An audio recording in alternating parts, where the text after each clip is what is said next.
We will start with part 1 this week. But your pre-lab for this week's lab, you need to have all of experiment 7 in your pre-lab, okay? So we're just going to do part 1, but you need all of experiment 7 for your pre-lab. We'll have a quiz, and this, between the two of, that's kind of what's due is your pre-lab. Next week, we'll finish up experiment 7. We'll do parts 2 and 3, have a quiz, and then your rewrite of experiment 3's conclusion. So we just finished grading all of the experiment 3's that we got last week, and now we're going to rewrite those conclusions. Those are due next week, okay? Then in 2 weeks, we're going to do experiment 8, and I'll have more information for that for you next week.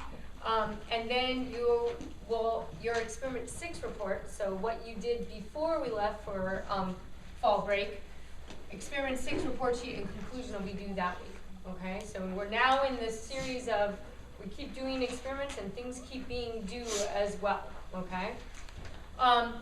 If you are attending the Global Health Missions Conference, see me after lab lecture today, because that typically overlaps an experiment that has to be made up in a different person's lab, so it can't be done in pre-lab or in open lab.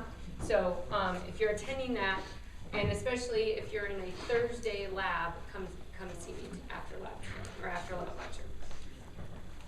All right, and one more announcement that I didn't write it out, but restating what I hope Dr. Sanford, Dr. Johnson, and Dr. Gilmore have covered about the divisional seminar that's tomorrow at 7 o'clock in the music building, Iro Flato.